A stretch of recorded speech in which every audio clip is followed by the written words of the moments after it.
প্রাণী আছে আর উদ্ভিদ আছে, সবগুলিকে বাঁচায় রাখার ব্যবস্থা আল্লাহ রাব্বুল আলামিন এভাবে করে থাকেন। এবার আল্লাহ রাব্বুল আলামিন বলছেন, এই পানি ছাড়া মানুষ বাঁচে না, প্রাণী বাঁচে না। পানি এমন এক জিনিস, এমন এক নিয়ামত আমি দান করলাম। আল্লাহ পাক বলেন, কুল আরাআইতুম ইন আসবাহা মাউকুম গাওরান ফামান ইয়াতিকুম বিমাইন মাইন। বলো দেখি সবে, শুকাইয়া যদি যায় এই জমিনের পানি, তাহলে হেথায় তটনির ধারা কে দিবে সবারে আনি। এই পৃথিবীর নদী নালা খাল বিল জমিনের আভ্যন্তরীণ দিকে পানিগুলি যদি আমি আল্লাহ রাব্বুল আলামিন শুকায় দেই, তাহলে আমি আল্লাহ ছাড়া এমন কে আছে যে নতুন করে আবার পানির আমদানি করে দিতে পারে? আছে কেউ? আজ পানির শূন্যতা আমাদের দেশে দেখা যাচ্ছে। পানি আস্তে আস্তে কমে যাচ্ছে, আস্তে আস্তে পানি শেষ হয়ে যাচ্ছে। কি কারণে শেষ হচ্ছে এবং কি হলে পানি পাওয়া যাবে পরে বলা যাবে ইনশাআল্লাহ। তো জীবন ধারণের জন্য যেমন পানির প্রয়োজন, জীবন ধারণের জন্য তেমন বাতাসেরও প্রয়োজন। পানি ছাড়া তো কিছু সময় চলতে পারে, পানি এবং খাদ্য ছাড়া কিছু সময় চলতে পারে, কিন্তু বাতাস ছাড়া তো এক মুহূর্ত চলে না, ঠিক কিনা? বুঝেন কিনা কথা? বাতাস ছাড়া এক মুহূর্ত চলতে পারে না।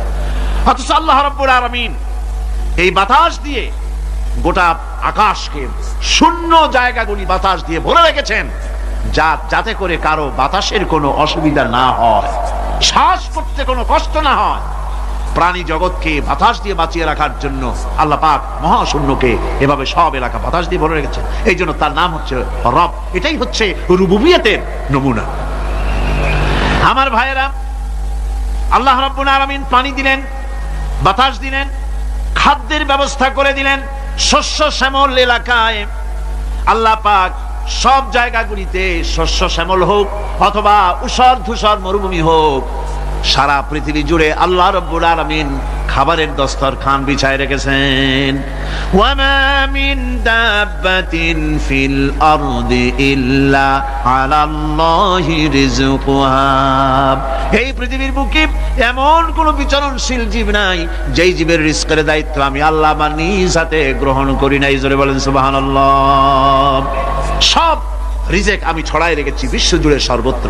আল্লাহ পাক বলছেন, فَلْيَنْظُرِ الْإِنسَانُ إِلَى طَعَامِهِ أَنَّا صَبَبْنَا الْمَاءَ صَبًّا ثُمَّ شَقَقْنَا الْأَرْضَ شَقًّا فَأَنبَتْنَا فِيهَا حَبًّا। আল্লাহ পাক বলছেন, মানুষের উচিত নিজ খাদ্যাদির দিকে লক্ষ্য করা, নিজের খাদ্যের দিকে লক্ষ্য করা। যেহেতু এই খাদ্য প্রতিদিন তার সামনে আসে, এদিকে তার লক্ষ্য করা উচিত। আমি প্রথমে জমিনের উপরে পানি বর্ষণ করি, পরে জমিনকে দীর্ণ বিদীর্ণ করি, এরপরে জমিনের ভিতরে উর্বরা শক্তি আমি দান করি। কে বলতেছেন এই কথা? আল্লাহ পাক বলছেন। এরপরে আমি নানান জাতের ফসল ফলন তোমাদের জন্য আমি দান করে দেই। খাদ্যের দিকে নজর করতে এই জন্য আল্লাহ পাক বলেছেন, মানুষ চতুর্দিক থেকে তো চোখ ফিরাতে পারে, মুখ ফিরাতে পারে, কিন্তু খাদ্যের দিকে তার নজর করতেই হয়। সকালে, দুপুরে, বিকালে, রাত্রে সব সময় তার সামনে খাবার আছে। আল্লাহ পাক বলেন, খাবারের দিকে একটু নজর করো, কেমন ভাবে কি সুন্দর করে খাবারগুলি তৈরি করে দিয়েছি, শুরু কিভাবে হলো, পরিপক্ক কিভাবে হলো, সেদিকে তোমরা লক্ষ্য করো। সে লক্ষ্য তো করা নাই, সমানে খায়, বিসমিল্লাহ বলেন, আলহামদুলিল্লাহ বলেন, পাইকারি দরে খাইতেই থাকে। আল্লাহ পাক বলছেন, খাদ্যাদির দিকে লক্ষ্য করো। এই যে চাউল তোমরা খাচ্ছ, আটা খাচ্ছ, গম খাচ্ছ, মাছ খাচ্ছ, গোশ খাচ্ছ, তাম পৃথিবীর সমস্ত বিজ্ঞানীরা একত্রিত হয়ে একটা চাউল বানাইতে পারবে? জোরে কোন পারবে? না পারবে। পারবে প্লাস্টিকের চাউল, আর কলেরা হয়ে মরবে। পৃথিবীর সমস্ত বিজ্ঞানীরা একত্রিত চাউল বানাতে পারবে না, একটা ডিম বানাতে পারবে না। পারবে একটা বানাতে? পারবে না। বিজ্ঞানীদের প্রশংসা আমরা করি, হ্যাঁ করি, বিজ্ঞানীরা অনেক কিছু বিশ্বকে উপহার দিয়েছে, কিন্তু মূল রবের কাছে আমরা যাই না, তাকে চিনতেও পারি না, সেখানে যাই না। বিজ্ঞানীরা কি করেছে? আল্লাহর বানানো জিনিসগুলি তারা ডিজাইন করেছে। ডিজাইন করতে তো নিষেধ নাই, আর ডিজাইন করাই যায়, সৃষ্টি করতে পারে না। বিজ্ঞানীরা সৃষ্টি করে নাই, ডিজাইন করেছে। কিরকম? আল্লাহ পাক চাউল তৈরি করেছেন। চাউল করেছে কে? বলেন না সবাই। এখন আপনারা সেই চাউল দিয়ে পিঠা বানান, পায়েস বানান, সেই চাউল দিয়ে বা পিঠা আরো কি যেন খায় চট্টগ্রামে রস দিয়া, ওটাকে কি কয়? দই পিঠা নাকি ধোঁয়া পিঠা। তো এইভাবে করে আপনি ডিজাইন তৈরি করছেন, আটা দিচ্ছে, আল্লাহ পাক আটা তৈরি করেছেন, গম দিয়েছেন, এই আটা দিয়ে গোলগোল্লা তৈরি হচ্ছে, এর দ্বারা রুটি তৈরি হচ্ছে, এর দ্বারা অসংখ্য রকমের সিমাই টিমাই ইত্যাদি দিয়ে, লাচ্ছা সিমাই, নানান রকমের সিমাই আপনি ডিজাইন করেন, অসুবিধা নাই। আল্লাহর তৈরি করা কাঠ দিয়ে ফার্নিচার তৈরি হচ্ছে, টেবিল হচ্ছে, গুষ্টি শুদ্ধ হচ্ছে, আল্লাহর তৈরি করা লোহা দিয়ে মাইক হচ্ছে, স্ট্যান্ড গান হচ্ছে, ব্রেন গান হচ্ছে, তারপরে প্লেন হচ্ছে। তাহলে আমি বলতে চাইলাম, বুঝাতে চাইলাম, সমস্ত জিনিস এর স্রষ্টা কে? জোরে বলেন কে? বিজ্ঞান শুধু এগুলি এক জায়গায় করে অ্যাসেম্বল করেছে, এগুলিকে এক জায়গায় করে এক একটা রূপ দিয়েছে। এখানে বিজ্ঞানের কৃতিত্ব আছে ঠিক, কিন্তু আপনারাই বলেন, লোহা যদি আল্লাহ তৈরি না করতেন মাইক তৈরি হতো, রাইফেল তৈরি হতো? আর রাইফেল যদি নাই হতো তাহলে কারাগারের বন্দীগুলো মারতেন কি দিয়ে?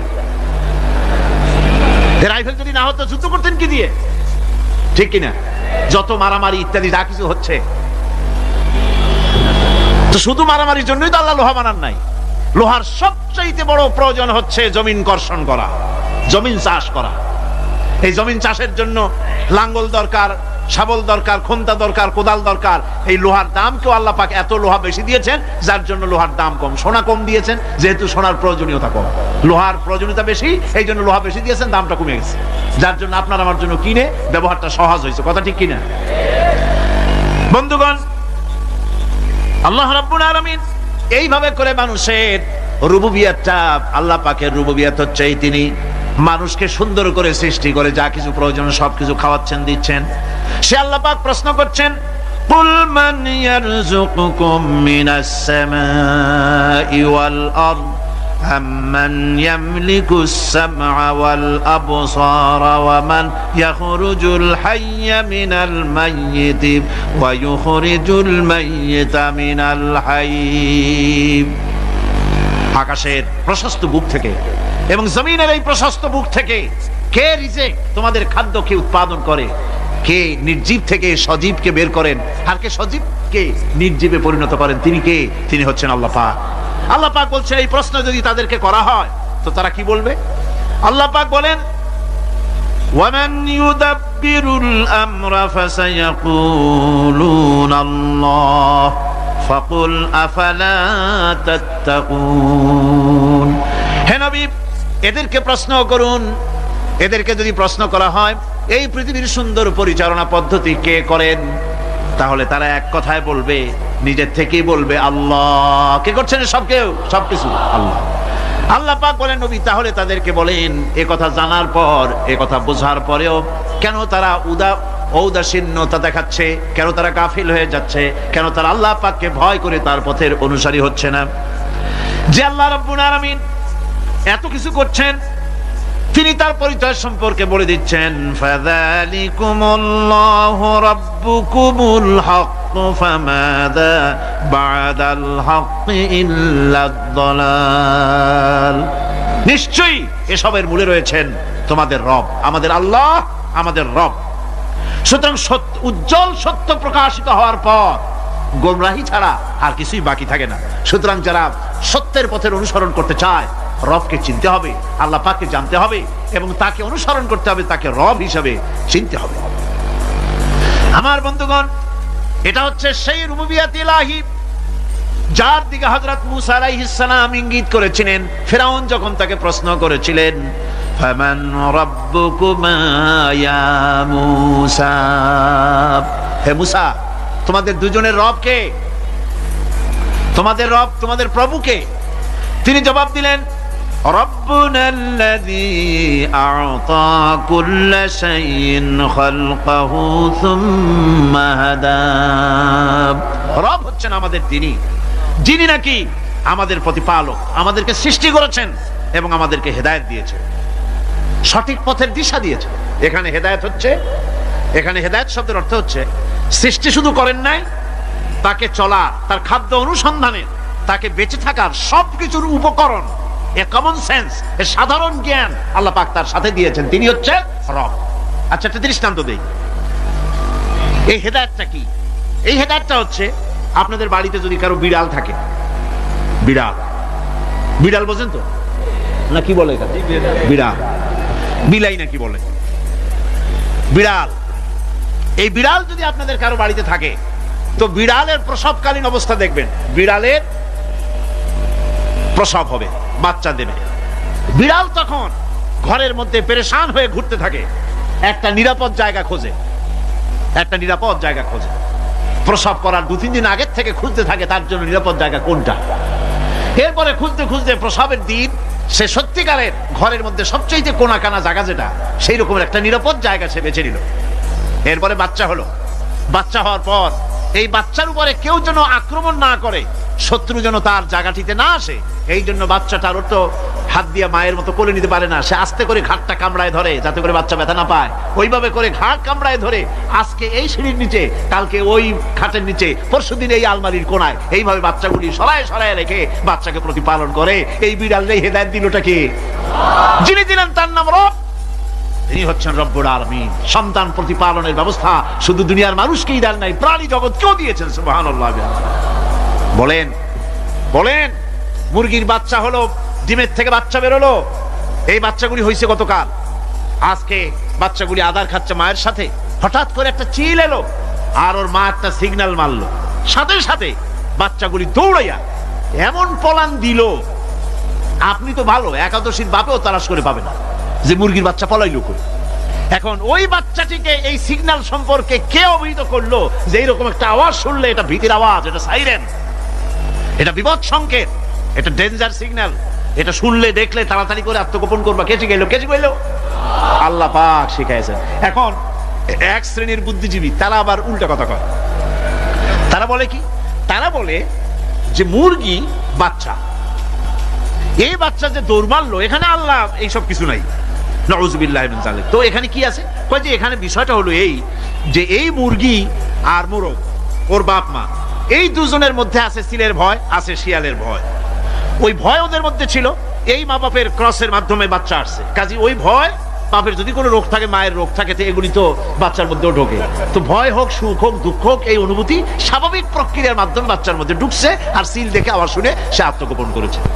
এইটা আমি পড়িয়া আমি আমার আলোচনা এক জায়গায় বললাম বুদ্ধিজীবীদের উদ্দেশ্যে, যদি সত্যিই তাই হয়, মোরগ আর মুরগি মা বাবার মধ্যেই ভয় আছে বলে বাচ্চার মধ্যেই ভয় ঢুকছে, সেই জন্য সে আত্মগোপন করছে, তাহলে আবার মানুষের ব্যাপারে কথাটা আনি। মানুষেরা সাপের ভয় করে না মহব্বত করে?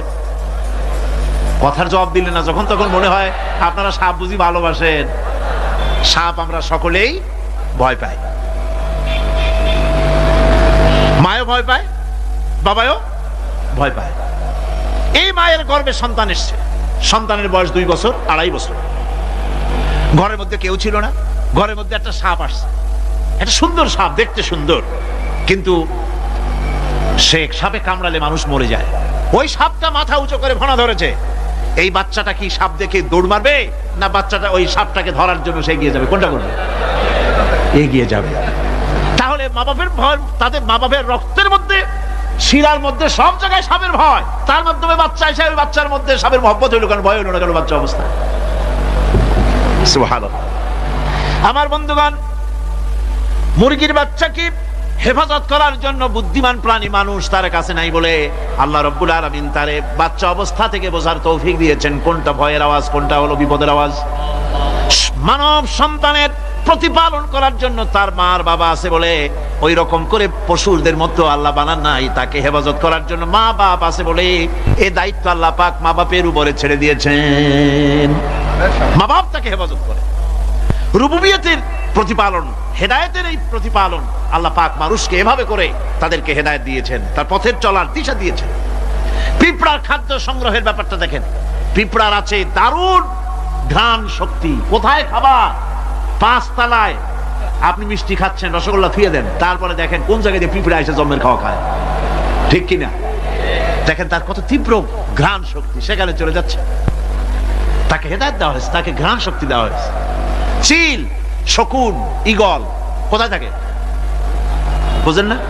মহাশূন্যে 3 থেকে 3.5 মাইল উপরে শকুন, বাজ, ঈগল উঠতে থাকে। খাবে কি? ওখানে তো তার খাবার ছড়ানো নেই। আল্লাহ হচ্ছেন এমন রব, আমাদের স্রষ্টা হচ্ছেন এমন রব যিনি ওই চিল বা হাজার শকুন মহাশূন্যে যেগুলি উড়ে বেড়ায় ওদেরকে আল্লাহ পাক এমন তীব্র দৃষ্টি শক্তি দান করেছেন, 3 মাইল উপর থেকেও ছাগল মুরগি মরা দেখলে ওখান থেকে এসে ঝাঁপায় পড়ে তা খেতে পারবে। তাকে দেওয়া হচ্ছে দৃষ্টিশক্তি। এরকম করে যার যা প্রয়োজন সমস্ত প্রয়োজনগুলি আল্লাহ মিটাচ্ছেন। এরই নাম হচ্ছে রুবুবিয়াতে ইলাহি। এটাই হচ্ছে আল্লাহ পাক রব, এটা তার অসংখ্য প্রমাণ। সেই জন্য আল্লাহ পাক বলেন আলহামদুলিল্লাহি রাব্বিল আলামিন। পড়েন সবাই আলহামদুলিল্লাহি রাব্বিল আলামিন। সমস্ত প্রশংসা হচ্ছে আল্লাহ পাকের জন্য। কোন আল্লাহ? প্রথমে তো আল্লাহ বললাম, তারপর বললাম রব, এখন বলা হচ্ছে কোন রব? যিনি আলামিন, রব্বিল আলামিন, যিনি সমস্ত জাহানের রব। তাহলে বোঝা যাচ্ছে রব জগৎ একটা না। জগৎ, কথা বুঝতেছেন আমার? জগৎ একটা নয়, অসংখ্য জগৎ আছে, বহুমাত্রিক জগতের কথা এখানে আল্লাহ পাক বলছেন। আমি এই জন্য বলি যে কোরআন হচ্ছে বিজ্ঞানের উৎস। কোরআন বিজ্ঞানের কি? বিজ্ঞানের আবিষ্কার যত বাড়বে, বিজ্ঞান চিরটা কাল কোরআনের কাছে ভিক্ষার হাত দিয়ে এতিমের মতো দাঁড়ায় থাকবে।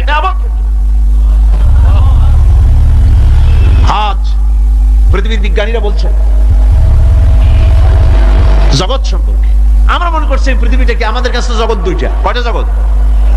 একটা জগৎ হলো এইটা, ইহজগৎ আর পরজগৎ, এছাড়া আর কিছু জানি না। এই দুইটাই জগৎ আমাদের কাছে। এখন দেখেন বিজ্ঞানীরা কি বলছে। বিজ্ঞানীরা বলছেন সৌরজগতে শুধু আমাদের সৌরজগৎটাই শেষ না, অসংখ্য সৌরজগৎ আছে মহাশূন্যে, অসংখ্য সৌরজগৎ। পৃথিবীর প্রতি 4 বিলিয়ন মানুষ যদি এক একটা সৌরজগৎ দখল করে, তাতেও সৌরজগৎ শেষ হবে না। আরো সহস্র সহস্র বিলিয়ন বিলিয়ন সৌরজগৎ আরো ফাঁকা পড়ে থাকবে। এত সৌরজগৎ আল্লাহ সৃষ্টি করেছে। এই মহাশূন্যে বহুমাত্রিক জগতের কথা আল্লাহ পাক এখানে বলেছেন। এই পৃথিবী একটা জগৎ, এই মাটির তলে আছে আর এক জগৎ, সমুদ্রের ভিতরে আছে পানির তলার আর এক জগৎ। আর মহাশূন্য যে কি তা আপনার মাথায় শূন্য হয়ে যাবে চিন্তা করতে করতে। এই জন্য বিজ্ঞানীরা, বড় বড় বিজ্ঞানী, এরা কিন্তু নাস্তিক হয় না। বর্তমান বিজ্ঞানীরা চিন্তা করে গবেষণা করে খেয়েই হারিয়ে ফেলছে মহাশূন্যকে দেখে। যেখানে আছে গ্যালাক্সি, যেখানে আছে মিল্কি ওয়ে, যেখানে রয়েছে অসংখ্য তারকা, এই পৃথিবীটা মহাশূন্য আল্লাহ যেভাবে তৈরি করেছেন সেই তুলনায় এই পৃথিবী একটা মার্বেলের চাইতে খুব বেশি একটা বড় কিছু হয় বলে মনে হয় না। পৃথিবী যদি হয় একটা মার্বেলের মতো, তাহলে আমরা যে মানুষ, আমাদের অস্তিত্ব কোথায়? চিন্তা করেন। এবার মহাশূন্যে চলেন। মহাশূন্য সে কি বিশাল মহাশূন্য। একটা তারকা থেকে আর একটা তারকায় যদি যেতে হয় তাহলে সহস্র সহস্র বিলিয়ন বছরের দরকার হবে। কি বছর? এ দুনিয়ার বছর না, আলোকবর্ষ, লাইট ইয়ার। আলো চলে প্রতি সেকেন্ডে কত? 1,86,000 মাইল। এই 1,86,000 মাইলের সেকেন্ড, এর মিনিট, এর ঘন্টা, এর দিন, এর মাস, এর বছর, এই আলোকবর্ষ। সহস্র সহস্র আলোকবর্ষ পার হয়ে যাবে এক তারকা থেকে আর এক তারকায় পৌঁছানো সুকঠিন। এ ধরনের অসংখ্য তারকা আল্লাহ পাক তৈরি করে রেখেছেন। সূর্য হচ্ছে পৃথিবীর চাইতে 13 লক্ষ গুণ বড়। এরকম সূর্য বিজ্ঞানীরা এখন বলছে, আগে বলতো 1 কোটি সূর্যের চাইতে বড় তারকা, এখন বলতেছে এই রকমের পৃথিবীর চাইতে 13 লক্ষ গুণ বড় সূর্য, এরকম 3 কোটি সূর্য খাইয়ে ফেলাইতে পারে। এরকম সহস্র সহস্র তারকা এক একটা গ্যালাক্সির ভিতরে আল্লাহ পাক তৈরি করে রেখেছেন। এখন মনে হচ্ছে যে এই তারকাগুলি বড় না, এই তারকাগুলির চাইতে আবার বড় জিনিস আছে। সেগুলি কি? সেটাকে বলা হয় ব্ল্যাক হোল। সেটাকে বলা হয় ব্ল্যাক হোল, অন্ধকার কূপ। ব্ল্যাক হোল আবার ম্যান হোল বুঝবেন না, কিন্তু ম্যান হোলের ঢাকনা চুরি হয় যেমন। তবে একটা দৃষ্টান্ত আপনি বুঝতে পারেন, রাস্তায় রাস্তায় যেমন অসংখ্য ম্যান হোল আছে, ওই রকম করে মহাশূন্য অসংখ্য ব্ল্যাক হোল আছে, একটা দুইটা না, অসংখ্য। এই ব্ল্যাক হোল আবার দেখা যায়, অদৃশ্য ব্ল্যাক হোল। এই ব্ল্যাক হোলগুলো কি? এগুলি কোরআনে কারীমের মধ্যে আল্লাহ পাক বলেছেন ফালা উকসিমু বিমাওয়াকিন নুজুম, ফালা উকসিমু বিমাওয়াকিন নুজুম, শপথ সেই পতনে যেখানে নক্ষত্র সমূহ ধ্বংস হয়ে যায়, ধ্বংসপ্রাপ্ত হয়, কসম সেই স্থান সময়ের। সুবহানাল্লাহ। এই অন্ধকার কূপের, এই অন্ধকূপের কসম করছেন আল্লাহ পাক। সে অন্ধকূপটা কি? সেই ব্ল্যাক হোলটা কি? সেই ব্ল্যাক হোল হচ্ছে ওই যে তারকার কথা বললাম যে সূর্য খাইতে পারে, 3 কোটি সূর্য খাইতে পারে, এই রকমের তারকাগুলি ঘুরতে ঘুরতে কোন এক কারণে যখন সে ব্ল্যাক হোলের রেঞ্জের মধ্যে এসে যায়, তখন ব্ল্যাক হোল ওকে এমন ভাবে চুষে হজম করে ফেলে যেমন বাচ্চা চকলেট চুষা খাইয়া ফেলায়, এইরকম ব্ল্যাক হোলগুলি অত বড় তারকাগুলি খাইয়া চুষা শেষ করে ফেলে দেয়। সুবহানাল্লাহ বিহামদিহি। বিজ্ঞানীরা বলেছেন আমাদের এই পৃথিবীটা, আল্লাহ না করুন কখনো, আমাদের এই পৃথিবীটা যদি কোনো ব্ল্যাক হোলের আওতায় পড়ে, ওর রেঞ্জে আসে, তাহলে মাত্র 2 সেন্টিমিটারের মধ্যে পৃথিবীটা তার ঘনত্ব লাভ করে এর মধ্যে অদৃশ্য হয়ে যাবে, হারায় যাবে, অস্তিত্ব থাকবে না। আল্লাহ পাক আসলে আগে আমার বিজ্ঞানের বইপত্র যখন পড়ি আমার কাছে আশ্চর্য লাগে, 1400 বছর আগে নবী কোন বিজ্ঞানাগারে পড়াশোনা করেন নাই, কোন সায়েন্স নিয়ে রিসার্চ করেন নাই, সেই নবীর মুখ থেকে এমন বিজ্ঞানময় কোরআন আল্লাহ বের করালেন যে আজকের পৃথিবীর মডার্ন যুগের বিজ্ঞানীরা কোরআনের কাছে এতিম হয়ে দাঁড়ায় আছে। পৃথিবীর কোন বিজ্ঞানী বলতে পারবে না যে কোরআনে কারিমের অমুক আয়াতটা আনসাইন্টিফিক, এটা হাদিস আমাদের বিজ্ঞানের সাথে মিল খায় না, এমন কথা বলতে পারবে না। বরং কোরআন সার্টিফাই করবে তোমার এই বক্তব্য, তোমার এই থিওরি মোস্ট আনসাইন্টিফিক। কোরআন বলবে, ওরা বলতে পারবে না যে আয়াতটা আনসাইন্টিফিক। সুতরাং কোরআন হচ্ছে মহান বিজ্ঞানময়, কোরআন হচ্ছে আল্লাহ পাকের দেওয়া এক মহান বিধান, যে কোরআনের কারণে আল্লাহ পাক আমাদেরকে হেদায়েত দান করেছেন। এমন এক কিতাব, এমন এক কোরআন আল্লাহ পাক আমাদের কাছে দান করেছেন। আর রহমান আল্লামাল কোরআন, কোরআন তিনি রহমান আমাদের কোরআন শিখিয়েছেন, এমন কোরআন যার সংরক্ষণ পদ্ধতি অবিকল রয়ে গেছে। কোরআন যেভাবে নাজিল হয়েছিল সেইভাবেই আছে, না উল্টা পাল্টা হয়েছে? উল্টা পাল্টা হয়নি। কোরআনে কারিমে রব্বুল আলামিন বলেন উল্টা পাল্টা না হওয়ার কারণ শোনো, এই পৃথিবীর বুকে যত বই কিতাব আছে, যত ধর্ম পুস্তক আছে, সব পরিবর্তন হয়েছে, পরিবর্তন হয়েছে, তারমিম তারিফ হয়ে গেছে। বাইবেলের অবস্থা তো এমন, বাইবেল সম্পর্কে বর্তমানে বলা হচ্ছে ওর ভিতরে আল্লাহর একটা ওয়ার্ডও নাই। বর্তমান বাইবেলে আল্লাহর একটা বর্ণ নাই। এত উলট পালট সর্বনাশ হয়ে গিয়েছে। এখন তারা মুসলমানদেরকে গ্রহণযোগ্য করাবার জন্য দেখুন ষড়যন্ত্র একরকম না, হাজারো রকমের ষড়যন্ত্র। তারা তাদের বাইবেলের মধ্যে এখন লিখতেছে আয়াত, আয়াত নম্বর এত, আগে লিখতো পদাবলী, পদাবলী এত নম্বর পদ, এত নম্বর পদাবলী, এভাবে লিখতো। এখন লিখতেছে আয়াত নম্বর অত, আগে লিখতো সদা প্রভু, এখন লেখে আল্লাহ তাআলা খোদাবন্দ। আখিরাত, রিসালাত, নবুয়ত, এইসব কথাগুলি ইসলামের মূল পরিভাষাগুলি তারা গ্রহণ করে মুসলমানদেরকে বিভ্রান্ত করার চেষ্টা করে। আমার বন্ধুগণ, সব ধর্মীয় পুস্তকগুলি যেখানে তারমিম তারিফ হয়ে গেল, কোরআনের কোনো পরিবর্তন আজও। কোরআন নাজিল হচ্ছে, রাসূল করিম বুখারী শরীফে এসেছে প্রতি রমজান মুবারকে হযরতে জিবরাইল আসতেন, হুজুরকে বলতেন হুজুর আপনি তেলাওয়াত করেন আমি শুনি, যতটুক নাজিল হয়েছে পড়েন। হুজুর পড়তেন, জিবরাইল শুনতেন, আবার জিবরাইল পড়তেন, হুজুর শুনতেন। এমনি করে করে যে বছর হুজুর ইন্তেকাল করবেন, হুজুরের জীবনের শেষ রমজান মুবারকে কোরআন নাজিল পরিপূর্ণ হয়ে গেছে। হযরত জিবরাইল বলেন হুজুর কোরআন তো নাজিল তামাম হয়ে গিয়েছে, এবার আপনি পুরা কোরআন পড়ে আমারে শোনান। হযরত রাসূল পুরাটা পড়ে 30 পারা পড়ে শোনায় দিলেন, জিবরাইল শুনলেন। এবার জিবরাইল বলেন হুজুর আমি তেলাওয়াত করতেছি আপনি শুনেন। হযরত জিবরাইল 30 পারা পড়লেন, হুজুর শুনলেন। আবার হযরত জিবরাইল বলেন হুজুর এবার আবার আপনি পড়েন। হুজুর পড়লেন, জিবরাইল শুনলেন, আবার জিবরাইল পড়লেন, হুজুর শুনলেন। তার মানে হলো হুজুর যে বছর ইন্তেকাল করলেন ওই বছরের রমজান মুবারকে হযরত জিবরাইল 2 বার পড়েছেন, হুজুর শুনেছেন, আর হুজুর 2 বার পড়েছেন, জিবরাইল শুনেছেন, যাতে করে একটা জের জবর, একটা আয়াত, একটা সেমিকোলন যেন বাদ না পড়ে যায়। কোরআন কারীম মুখস্থ করার জন্য আল্লাহ রাব্বুল আলামিন এটাকে স্থায়ী করার জন্য বাধ্যতামূলক করেছেন, নামাজের ভিতরে তেলাওয়াত করতে হবে। মানুষ নামাজের মধ্যে তেলাওয়াত করে সওয়াবের জন্য, সকালে পড়ে বিকালে পড়ে, অর্থ সহকারে বুঝে পড়ে, রাত্রে পড়ে দিনে পড়ে। পৃথিবীতে এমন একটা মুহূর্ত নাই যখন কোরআনে কারীম তেলাওয়াত হয় না। জোরে কোন সুবহানাল্লাহ। মানুষ এটাকে তেলাওয়াত করতেছে, মুখস্থ করতেছে। এই কোরআন শরীফের ভিতরে রয়েছে সব কিছু। এর মধ্যে রয়েছে ইতিহাস, এর মধ্যে আছে বিজ্ঞান, এর ভিতরে রয়েছে দর্শন, ভূতত্ত্ব, উদ্ভিদ তত্ত্ব, নৃতত্ত্ব, খতত্ত্ব, জ্যোতির্বিজ্ঞান।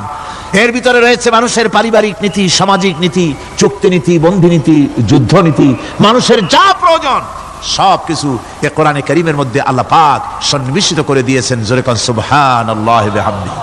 আমার ভাইয়েরা, কোরআন এর পরিচয়ের কথা বলতেছিলাম। আল্লাহ পাক কি কোরআন আমাদের শিখালেন, কোন কোরআন আমাদের শিখিয়েছেন, সেই কোরআনের পরিচিতি আপনাদের সামনে আমি তুলে ধরতেছি। আমি নিজে না, এবার কোরআন তার পরিচয় নিজেই দেবে। কেউ যদি কোরআনের কাছে জিজ্ঞাসা করে, কোরআন তুমি কোথা থেকে নাজিল হয়েছ, কে তোমাকে নাজিল করেছে, এই প্রশ্ন যদি কেউ কোরআনের কাছে করে, কোরআন নিজেই তার জবাব দিতে পারে কিনা? কোরআন নিজেই বলে, তানজিলাম মিম্মান খালাকাল আরদা ওয়াস সামাওয়াতিল উলা। এই কোরআন নাজিল করেছেন তিনি, যিনি ওই উচ্চ আকাশ আর জমিনকে যিনি সৃষ্টি করেছেন, সেই আল্লাহ আমারে নাজিল করেছেন। কোরআনের কাছে কেউ যদি প্রশ্ন করে, ও কোরআন, এই পৃথিবীতে নাজিল হওয়ার আগে তুমি কোথায় ছিলে, কেউ যদি প্রশ্ন করে, কোরআনে কারীম নিজে নিজের পরিচয় শোনায়, আমি কোথায় ছিলাম শোনো। বাল হুয়া কুরআনুম মাজিদুন ফি লাউহিম মাহফুজ। বরং এই কিতাব অতীব মর্যাদা সম্পন্ন, সুরক্ষিত ফলকে লিপিবদ্ধ ছিল, আমি ছিলাম লৌহে মাহফুজে, সেখান থেকে এসেছি। যদি কেউ প্রশ্ন করে, কোরআন কি, কোরআন তুমি কার উপরে অবতীর্ণ হয়েছ, জবাব কোরআন নিজেই দেয়, ওয়া আমিনু বিমা নুজিলা আলা মুহাম্মাদ ওয়া হুয়াল হাক্কু মির রাব্বিহিম। ঈমান আনো সেই জিনিসের উপরে যেটা মুহাম্মদ সাল্লাল্লাহু আলাইহি ওয়াসাল্লামের উপর অবতীর্ণ হয়েছে। আবার অন্য আয়াতেও জবাব পাওয়া যায়, তাবারাকাল্লাযী নাযালাল ফুরকানা আলা আবদিহি লিয়াকুনা লিল আলামিনা নাযীরা। অতীব বরকতপূর্ণ মহান সত্তা সেই আল্লাহ রাব্বুল আলামিন, যিনি তার বান্দার পরে ফুরকান অবতীর্ণ করেছেন। সুবহানাল্লাহি ওয়া বিহামদিহি। কোরআনের নাম আমি বলেছিলাম শুধু কোরআন নয়, অনেক নাম আছে। কোরআনের আরেক নাম ফুরকান। কোরআনের আরেক নাম কি? আল ফারকু বাইনাল হাক্কি ওয়াল বাতিল। কোরআন হচ্ছে সেই মহাসত্য যা মিথ্যা এবং সত্যের মধ্যে পার্থক্য সূচিত করে, মঙ্গল এবং অমঙ্গলের মধ্যে পার্থক্য সৃষ্টি করে, যা সত্য এবং মিথ্যার মধ্যে তাফরিকা সৃষ্টি করে, সত্যকে মানুষকে বুঝিয়ে দেয়। তার নাম হচ্ছে ফুরকান। এবার যদি প্রশ্ন করা হয়, ও কোরআন, বুঝলাম তুমি লৌহে মাহফুজে ছিলে, বুঝলাম তুমি নবীজির উপরে নাজিল হয়েছো, এবার বলো তুমি কোন মাসে নাজিল হয়েছো, তুমি তো আসছিলা প্রথম কোন মাসে নাজিল হয়েছো? এ প্রশ্ন যদি কেউ করে, কোরআন তার জবাবে বলবে, শাহরু রমাদানাল্লাযী উনজিলা ফীহিল কুরআন। রমজানের পবিত্র মাসে আমি অবতীর্ণ হয়েছি। সুবহানাল্লাহ। যদি প্রশ্ন করা হয়, রমজানে তো আসছো, কিন্তু প্রথম নাজিল হয়েছিল কোন সময়? ওটা কি দিন ছিল না রাত ছিল? কোরআন তার জবাবে বলে, ইন্না আনজালনাহু ফি লাইলাতিল কদর। কদরের পবিত্র রাতে আমি এই পৃথিবীতে আমার আগমন ঘটেছিল। যদি প্রশ্ন করা হয়, বুঝলাম সবই, কেন নাজিল হয়েছে তুমি, এই পৃথিবীতে তোমার আসার উদ্দেশ্য কি, মূল কাজটা কি? এই প্রশ্ন যদি করা হয়, কোরআনে কারীম তার জবাবে বলে, শোনো কেন এসেছি। লিতুখরিজান নাসা মিনাজ যুলুমাতি ইলান নূর। আমার মিশন হচ্ছে গোটা বিশ্ব মানবতাকে পুঞ্জীভূত জমাট বাঁধা অন্ধকারের ভেতর থেকে টেনে বের করে আলোর সন্ধান দিতে, আলোর দিকে আনার জন্য আমি কোরআন নাজিল হয়েছি। গোটা পৃথিবীর মানুষ আছে অন্ধকারের ভিতরে। কিসের মধ্যে? অন্ধকার কি? অন্ধকার হচ্ছে পুঁজিবাদ, অন্ধকার সমাজতন্ত্র, অন্ধকার ধর্ম নিরপেক্ষতাবাদ, অন্ধকার জাতীয়তাবাদ, মানুষের তৈরি করা যত মতবাদ সব কি? জোরে কোন, সবগুলি কি? অন্ধকার। আজকে আসার সময় দেখলাম দেওয়ালে লেখা, সমাজতন্ত্র আমরা প্রতিষ্ঠা করে ছাড়বো। চিন্তা করলাম, যারা লিখছেন তারা কি পাগল না ছাগল? কি আশ্চর্য কথা! যেই মতবাদ পৃথিবীর মাটি থেকে যে দেশে জন্মগ্রহণ করেছে, এই মতবাদ সেই দেশের লোকেরা ঝাঁটা মেরে তাদের দেশ থেকে বিদায় করে দিল, তাদের কাছ থেকে কোদাল হাতি বিদায় করে দিল, পটকা ছিন্ন ভিন্ন করে জুতার তলে পিঠ শেষ করে দিল। সহস্র বিলিয়ন ডলারের মার্কস লেনিনের বইগুলি আগুন দিয়ে জ্বালিয়ে দিল। আর বাংলাদেশের কিছু ছাগল সমাজতন্ত্র এখন টিকায় রাখবো। এটা মাথা খারাপ, পাগল না মাথা গোল বুঝতে পারছি না। আমার বন্ধুগণ, এগুলি সব অন্ধকার। এই অন্ধকারের ভেতর থেকে মানুষগুলিকে টেনে আনবে কোরআন কিসের দিকে? আলোর দিকে। এবার যদি প্রশ্ন করা হয়, বুঝলাম তুমি অন্ধকার থেকে আলোর দিকে নিয়ে আসবে, আলোর দিকে আসলে পরে ফায়দাটা কি হবে? মূল ফায়দাটা বুঝায় দাও, আসল ফায়দা কি হবে তোমারে যদি মানি? কোরআন তার জবাব দেয়, নিজের পরিচয় নিজে তুলে ধরে, ফামান তাবিআ হুদায়া ফালা খাউফুন আলাইহিম ওয়ালা হুম ইয়াহজানুন। এই কোরআনকে যদি মেনে চলো, এই কোরআনের আইন যদি মানো, সমাজে মানো, ব্যক্তিতে মানো, পরিবারে মানে, রাষ্ট্রে মানো, জীবনের সব ক্ষেত্রে সমস্ত জায়গায় যদি এই কোরআনকে মেনে চলো, ফালা খাউফুন আলাইহিম, তাহলে তোমাদের কোনো ভয় থাকবে না, ওয়ালা হুম ইয়াহজানুন, কোনো চিন্তাও থাকবে না। কিসের ভয় থাকবে না? কোরআনের আইন মেনে যদি চলো সমাজে ও রাষ্ট্রে, চুরির ভয়, ডাকাতির ভয়, জিনার ভয়, হত্যার ভয়, সন্ত্রাসের ভয় কোনো ভয় থাকবে না। ওয়ালা হুম ইয়াহজানুন, চিন্তাও থাকবে না। খাওয়া পড়া, শিক্ষা, চিকিৎসা, বাসস্থান, এগুলির কোনো চিন্তা থাকবে না। কোরআনের সমাজে সব কিছুর গ্যারান্টি দেওয়া হবে, সবগুলি পেয়ে যাবে। এখন যদি আবার প্রশ্ন করা হয়, কোরআন বুঝলাম তোমারে মানলে পরে সব ফায়দা হবে, তাহলে এবার জবাব দাও, তোমার ভিতরে কি রাজনীতি আছে নাকি? আমি তো মানুষ, আমার রাজনীতি করা লাগে। Man is social animal. আমরা তো জঙ্গলের পশু নই, আমরা তো মানুষ। আমাদের সমাজ আছে, আমাদের পৌর নির্বাচন আছে, আমাদের জাতীয় নির্বাচন আছে, আমাদের কলকারখানা আছে, জমিন আছে, আমাদের রাজনীতি, অর্থনীতি, সমাজনীতি আছে, পারিবারিক নীতি আছে, অনেক নিয়ম মালা আছে, নিয়ম নীতি আছে। তোমারে মানলে তোমার ভিতরে কি ওগুলো আছে নাকি সে কথা বলো।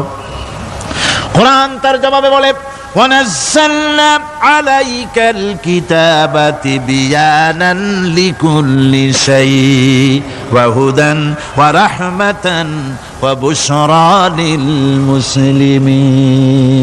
কোরআন জবাবে বলে, শুনে রাখো, শুধু অর্থনীতি, সমাজনীতি নয়, শুধু রাজনীতি আর শিক্ষানীতি, যুদ্ধনীতি নয়, তোমার জীবনে যা কিছু দরকার, ইহকালে যা কিছু দরকার, পরকালে, সব কথাগুলি আল্লাহ রব্বুল আলামিন আমি কোরআনের সিনার ভিতরে খুলে খুলে বর্ণনা করে দিয়েছেন।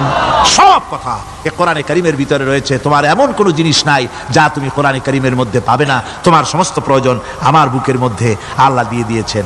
বিজ্ঞান আছে, দর্শন আছে, ইতিহাস আছে, সব আছে এর মধ্যে। তবে কোরআনের মধ্যে বিজ্ঞান আছে বলে আমি এটাকে বিজ্ঞানের কিতাব বলবো না, দর্শন আছে বলে দর্শনের কিতাব আমি বলবো না, রাজনীতি আছে বলে কোরআনকে আমি রাজনীতির কোনো কিতাব বলবো না। কোরআন তাহলে কি? কোরআন হচ্ছে অর্থনীতি, সমাজনীতি, রাজনীতি, পারিবারিক নীতি, মানুষের জীবনের যা কিছু প্রয়োজন, সমস্ত নীতিমালার, নীতি গ্রন্থের নাম হতেছে কোরআনে কারীম। সমস্ত নীতিমালার নীতি গ্রন্থ কোরআন। এখানে রয়েছে সব কিছুর উৎস, যেটা গ্রহণ করলে পরে মানুষ আরামে থাকতে পারবে। অমুসলিম নাগরিক বৃন্দ তাদের নাগরিক মর্যাদা পাবে। মুসলমান, কৃষক, নারী, চিকিৎসা, কৃষিবিদ, সাধারণ মানুষ, রং, বর্ণ, ভাষা নির্বিশেষে গোটা মানব সভ্যতা আরামে বাস করতে পারবে। পশু পাখিও আরামে থাকবে, গাছপালাও আরামে থাকবে, যেহেতু নির্দেশ হয়েছে বিনা প্রয়োজনে গাছের পাতাটিও ছিঁড়ো না। ইসলামের সমাজ যদি চালু হয়, গাছেরাও আরাম পাবে, পাহাড়ও আরাম পাবে।